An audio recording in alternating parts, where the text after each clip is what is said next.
Hello, everybody. Welcome to Talk About Houses. I'm Todd. I'm Juana. So one of the viewers asked if we could do a video about how to handle multiple offers.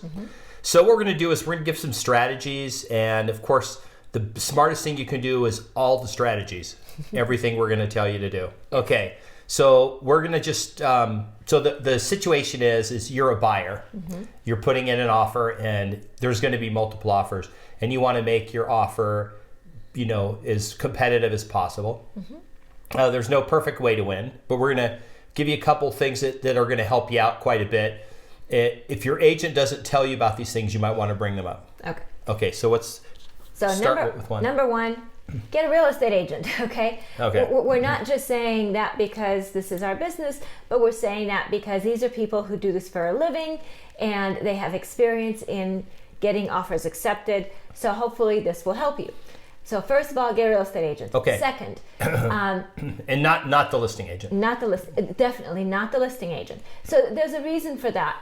And I know there are people out there who like to hire the listing agent to represent them as the buyer, but obviously there's an inherent conflict there, conflict of interest. No one can serve two masters. So you want somebody who's on your side.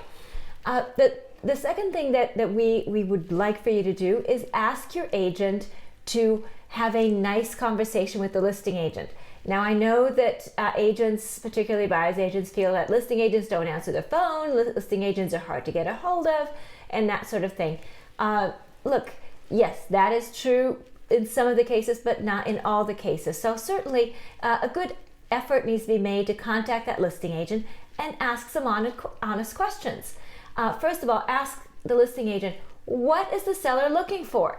That seller is not just looking for a dollar amount. That seller a lot of times is looking for a lot of other things.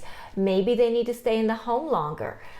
Maybe they're looking for a specific number. Maybe they purchased a binder on their title policy and they want you to use some title company. What's going on there? What do they need to make this thing happen for them? So have your agent have that conversation with the listing agent. The next thing is something that I'm not generally very fond of, but look, desperate times call for desperate measures. Write your love note. Yeah. Right. So picture of your dog. Right. So write that love letter. Whether that love letter is going to be presented to the seller or not, I don't know. But write that love letter. There's no downside. What you want to do is you want to pull on the heartstrings of that seller, but not at the expense of the seller, right?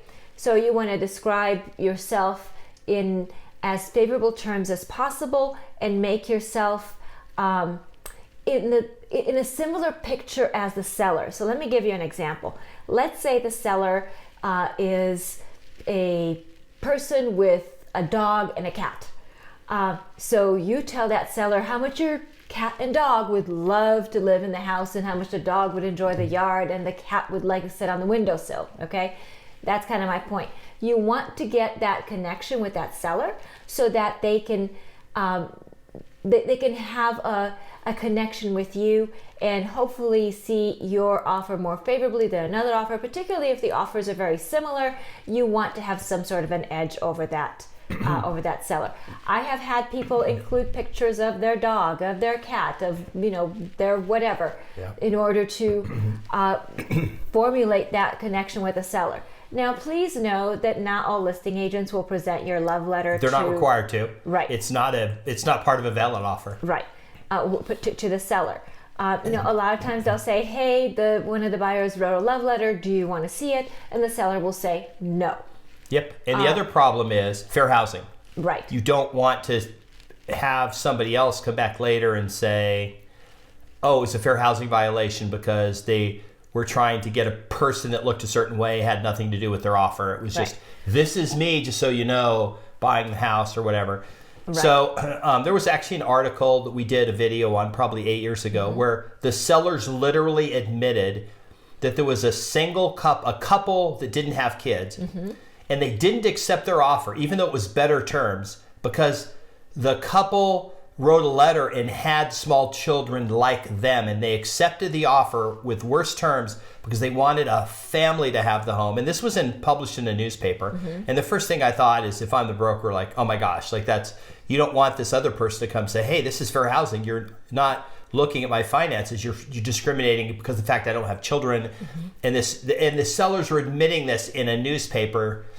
So sometimes the agent's going to freak out about that, but you can write a letter if you think that you have some common interest or whatever. Right. So, the example I gave was a cat and a dog, and I chose that example very specifically because it did not violate any fair housing. Yeah. But, another example... Cats and dogs are not protected. They're not a protected class, no. Yeah. Another example is, particularly if you're in a market like Las Vegas where we have a lot of military people. So if you include in there, hey, I am or I have served in this branch of service, because you went to the house and you saw memorabilia on the wall that the seller maybe served in a similar branch of service or graduated from the same school or something like that. Yep. So whatever you can use to draw a connection, go for it. I would definitely, kind of to Todd's point, I would stay away from including a picture of yourself or your family, mentioning your familial status or race, religion, or anything like that. I would stick to more to other ways that you can connect with these people. Look, there are lots of ways we can connect with people, so we don't need to open up ourselves to any fair housing violations. And your letter is more likely to be shared with the seller if it's something that doesn't violate fair housing anyway. So let me give you an example. If the listing agent might say, oh, well, this is from the buyer that served in this branch of service. Okay, that's all that's said. He doesn't need to see the letter. He already knows that you served in the same branch of service, or he knows that you served, in the military, or that you are a police officer or whatever. And so they've already got that connection with you. So they're a police officer, you're a police officer, great, they've got that connection. They don't need to know any more about you. That already formulates that connection. So I know long-winded, but I'm trying to make a point. Okay, let's talk about contingencies. Yes. What about getting rid of some let's say you have a bunch of contingencies. Right. What should you do? Don't. Okay. Don't home sale contingency. Get rid of it. Right. You can get rid of a home sale contingency a couple different ways. Obviously, if you don't have a home to sell, you don't have one. Another way to do it is with a loan program that deals with that, so it doesn't affect it. And then that's helpful. Another contingency you can get rid of is an appraisal contingency. So I'm going to differentiate between getting rid of the appraisal contingency altogether and getting rid of the appraisal value contingency. Okay? Getting rid of the appraisal contingency altogether, I don't recommend. Getting rid of at least a portion of the appraisal value contingency, I do recommend. So let me give you an example. Let's say that you're making an offer for $500,000 on a house. You can say, hey, I will pay $50,000 to bridge any difference between the purchase price and the appraised value if the appraised value is below the purchase price. So that means that if you're buying the house for $500,000 and the appraised value is $475,000, you're willing to come in with $25,000 in cash at closing to bridge that difference up to $50,000. That's a legitimate way of dealing with it. So that's an appraisal contingency that you can mitigate. Something else that you can do is, depending on what your loan program is, you might already have a loan qualification letter versus a loan pre-approval or something like that, meaning that you're already approved for a loan. The only thing they need to do is put a property attached to it, and that's it. If you're putting enough money down, your lender may even say that you can waive the appraisal altogether, and that is a possibility. Depending on your loan program, depending on how much money you're putting down, you can do that. You can waive the appraisal altogether, and that's a decision you have to make yourself with your agent and with your lender together. You're a team, so make that decision together. Another contingency that people have is financing. So how do you beat that financing contingency if you need a loan? There are loan programs out there that basically, kind of like I said, you're good to go. And we've talked about this on a previous video where there are loan programs out there where they will actually, the lender will actually buy the house cash for you and then sell you the house back at the same purchase price. And there's startups that do that too. Right, there are startups. So there are lots of loan programs out there. But they're not in all the markets. No. Right. Well, most markets. I would say 99% of markets. What else? What about due diligence? Due diligence. So due diligence is a big one. That's where you have the opportunity to have the home professionally inspected. So lessen that time frame.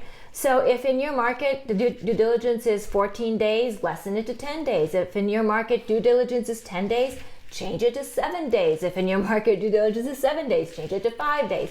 Change it to something reasonable. The other thing is, rather than listing a whole bunch of inspections that you want to do, pick the most important one. What I do is I recommend that people pick the home inspection. So what we do is we say, okay, the buyer's going to have a home inspection. We're waiving all the other inspections, but we reserve the right to have any other inspection we feel is necessary based on the home inspection and based on the disclosures that the seller makes. So that's another way to handle it so that the seller's not so frightened off by having a whole litany of inspections that you want done. They're saying, hey, they're just going to do the home inspection unless they find something awful. Then it makes sense that they would want to have other inspections. So, some of the inspections, if you list like you're going to do 10 inspections, we're going to do a pest and a mold and a well and a sewer and a septic and, toxic, whatever, radon. We have to inspect all these things. Probably the signal that sends to the seller is you're looking for reasons not to buy the house. Or you're looking for a price reduction after an accepted offer. And we're not saying go buy a house without inspecting or anything like that. That's not what we're saying. We're just saying that we're looking at this from the seller's perspective, okay? If the seller has a choice and two offers are equal, and one person says, yeah, we're going to have our home inspector come, just look through, make sure like the AC actually works and cools or does whatever. And somebody else has a list of like 20 items. They want to have everything inspected in the house. They're probably going to be like, no, I'll just go with this guy. Right. So we're just saying that if in a super competitive market, if you're super high maintenance buyer and you need like a ton of stuff before you can buy the house, they're probably not going to want to do that. And it just, to some extent, it's like, a house can have, like Vegas isn't a place where we tend to have a lot of people search for radon because that is usually in basements and we don't have a lot of basements. But I'm saying even in markets where there is, all they do with a test, literally, is they go put a radon detector in a basement and they leave it there for like 3 days and then they come back after 3 days and collect it. The problem is they're not necessarily super accurate because they can detect radon when there's very little or it just happens there's, because nothing's going to perfectly like protect you. So those are some interesting things. Now we're going to talk about one more thing, and it may not work in your market. But this is something called an escalation clause. Right. It is something that is a large debate among real estate agents. What an Wani, you explain it, and then I'll talk about some of the nuances, right, why it may or may not work. What's an escalation clause? Like, what does that even mean? Okay. So an escalation clause is, I will pay X amount of dollars over your highest offer. Now, there are a couple problems with that. Number one, it's disingenuous on the part of the buyer, right? Because they're not going to put their highest and best offer out there. They're saying, give me your best offer, and I'll give you, basically some amount over that. And that's obviously problematic because it's kind of dishonest on the part of the buyer. The other problem, of course, is that it violates the privacy of the other buyer because now the listing agent has to supply that offer. And then the buyer will never know if that was a legitimate offer or not, right? Right, yeah. Okay, so let's go through a couple of these. So you say you want to give an escalation clause. Hey, we'll pay $1,000 over up to some amount, right? Mm-hmm. And then they go, okay, hang on, give us a day, we'll look it over. And then they say, well, we've got an offer for $530. And you go, well, you're only listed for $500. Well, we got a $530. So if you want it, you have to pay $535 because you said you beat the best offer by $5,000. They go, okay, fine, send me the offer. So you send them an offer. And it says it's from Joe and Mary Smith. And the agent's from Banana Realty, and it's for $530. Mm-hmm. And they're like, oh, okay. Well, the problem is, on one side, they may have just called up their friend and said, hey, can you send me an over offer for 530? I've got an escalation clause. I've got to show an offer, right? There's no way to prove that it's not like you're ever going to find these people to see if they ever made this offer, right?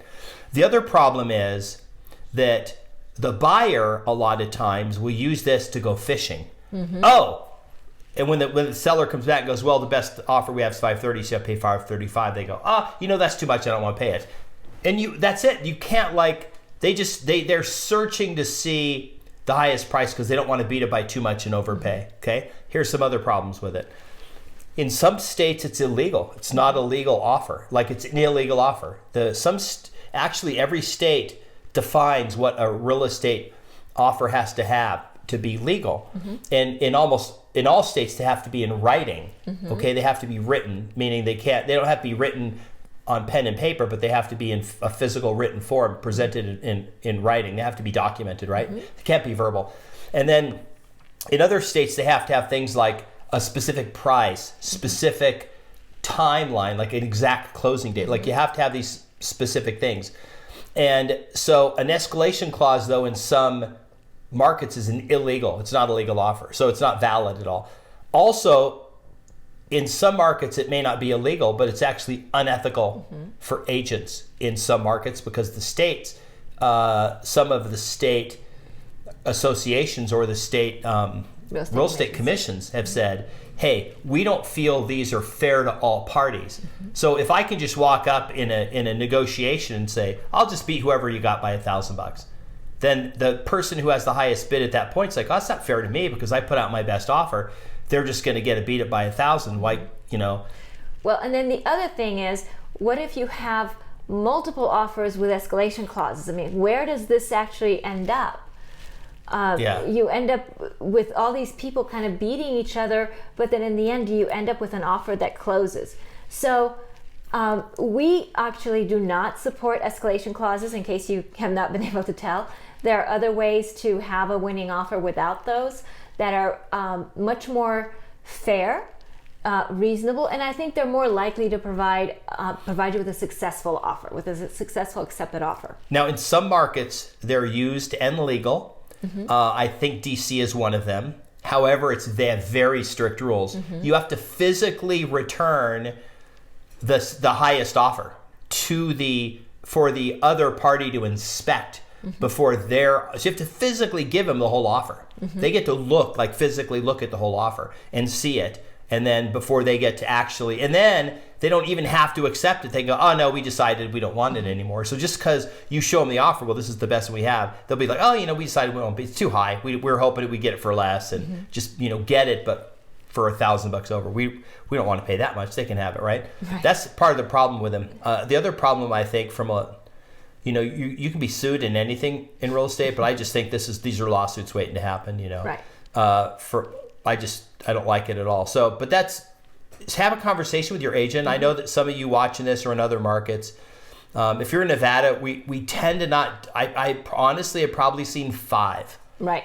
In 3,000 plus listings, which have equated to probably 12 to 20,000 offers that we've seen come in on our 3,000 listings that we've sold in our career. In Nevada, the Real Estate Commission does not allow us to do that. Yeah, and a lot of agents don't even know that. So I've heard agents say, we're going to do an escalation clause, whatever. Most of the agents here won't do it.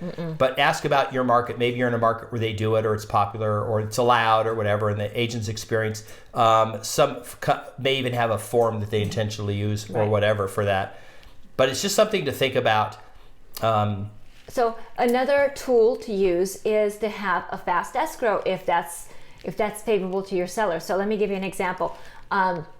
Maybe you can close escrow in 2 weeks, and maybe you can let the seller stay there for some period of time after close of escrow for free. Sellers like free. That's something that you can do. I've seen crazy things like I saw one where they closed escrow fast, they let the seller stay there for free, and they let the seller stay in their timeshare vacation rental wherever for a week. So I've seen all kinds of strange things. So think about how to be a little bit more creative and what you can offer that seller that maybe goes beyond a dollar value, that would be helpful to them. Cash. Make a cash offer. Yes. You say, hey, I don't really, maybe you don't have the cash. That's fine. Maybe go get it. And then after closing, find a way to, maybe get a hard money loan or something. Say, hey, look, I need this money. I want to make an offer.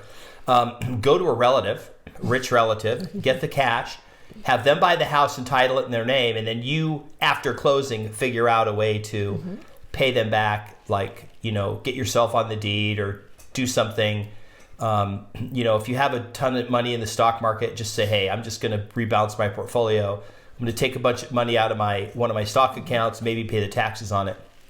Of course, when you're doing stuff like that, you probably want to talk to a financial advisor and make sure you're doing the right things financially. Cash is not guaranteed. We've seen a lot of times where the financing offer beat out the cash offer. We're still in a market where cash buyers tend to think they can just lowball. Oh, I'm cash. They're not going to accept, what that other offer because I'm cash. We'll pay list price cash. Well, someone wants to beat it by 30 grand, and we're willing to wait 30 days and see if the loan gets approved and put $30,000 in our pocket versus take it. Some people may not though. Some people may say, look, I just want the cash. I have to move. I don't want to wait. I need to get this thing sold because I got a job and I'm buying a house over there and I need the money to close on that house. So I'll just take the cash. But cash is I think that's a great tool. Remember we did a video where we showed you the amount of equity that homeowners have. And this may blow your mind, but less than 10% of all homeowners have less than 20% equity in their house. That means that most homeowners, over 90%, have anywhere from 80%, 20% equity all the way to 100%, I mean, it's fully owned, free and clear. So this thing where people are right up to the limit on how much house, debt they have to their house is negligible. It's less than 10%. Right. The other tool that you can use is to release part or all of your earnest money during the escrow period. So let me give you an example. Okay. So let's say that you have an inspection contingency that's, let's say, 7 days. Let's say you have an appraisal contingency that is 14 days. Let's say that you have a loan contingency that's 21 days. You can say, hey, once my loan is approved after 21 days, I'm releasing the earnest money to the seller. Now that earnest money will still count toward your down payment, toward your purchase price and all that, but you're showing the seller that you're very serious about buying the house and that you are going to close on this house. That may be money that the seller needs in order to hire movers for them to move. So, there may be reasons why this would be appealing to a seller, if for no other reason than to show them how confident you are that your offer will close with them, and that might make the difference between your offer and someone else's offer. So here's a good way to, or an idea or a method to do that. So say you're buying a house for $500,000. We use that because that's a relatively round number, and you're putting $100,000 down, so you're getting a loan for $400,000. So you're going to have to come up with $100,000 cash anyway. Most people would do like $5,000 EMD, about 1%, right? On this case, you do 15. You go, look, I'm going to pay you $500 for the house. I'm going to put $15,000 down as earnest money deposit, and every week I'm going to release $5,000 to you. So at the end of 3 weeks, you're going to have 15 grand. That way, now if you don't close for whatever reason, that money's gone. You've released it. Right. You don't get it back. But as long as you close on it, what happens is it counts toward on the HUD, it's still part of your $500,000. Right. It just shows up as they already got it. So on the closing date, they don't get $500,000, they get $485 because they've already gotten $15,000. Right. And your lender can see this too because it's still part of your down payment. Right. I mean, the difference between the purchase price and the thing. Another time that's good to do that is if you're also doing cash. If you're like, look, it's a cash purchase. We just want, we'll do the first one after the home inspection, the second one after we get the HOA documents, just to make sure there's nothing really crazy in there. But we'll release the earnest money early, and then you have a stronger offer. And of course, if you can use all of them, right? Contingencies, you have short or no inspections. You give the seller what they want, which is the most important thing. If they need certain amount, like they need to stay in the house for a month, right? You give them a cash offer, you do all this. That's your best shot. The truth is there's no perfect way to do it because you just don't know the terms of the other offer. Right. And you don't know maybe what conversations agents have had. Right. You're working with imperfect information and you're doing your best to cover as many bases as you can and make the offer as attractive as possible. Right. The thing that I don't recommend is I don't recommend that you pay the seller's transfer fees, transfer tax, or anything like that. If you are interested in doing that, put that as part of the amount that you're paying altogether rather than all these other fees that you're paying. The reason is because people are not that savvy to understand how much money that is. So a seller who would have, let's say for the sake of argument, $5,000 in transfer fees, transfer taxes, escrow fees, and that sort of thing, would appreciate an offer for $5,000 more than they would appreciate an offer for $500,000 with you paying for these things that they're not fully aware of how much those things actually cost. It's psychological. Yes. Even though it's also lack of information. You're probably better off selling the house for less and then having them pay the fees. You potentially are better off doing that. But the problem is it's psychological. People are going to be like, oh, 505 is more, I'm going to take it. But $5,000, and then you remember out of your $5,000 you have to pay escrow, transfer tax, owner's title policy, and that eats $5,000 right there. Right. And then you're like, oh, I got the same amount of money anyway. Right.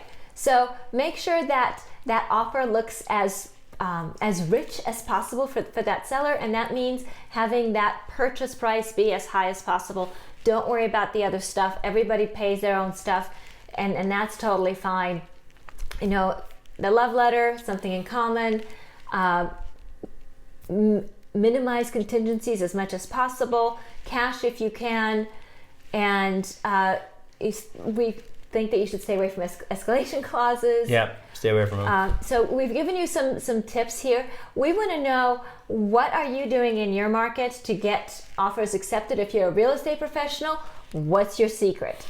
If you are a buyer that's had a successful offer accepted, congratulations. Tell us how you did it. We want to know, because it's important that we all get feedback from each other and get better at what we're doing. If you like the video, please share it, comment, subscribe, hit the notification bell, and we will see you on the next video. Bye. Bye.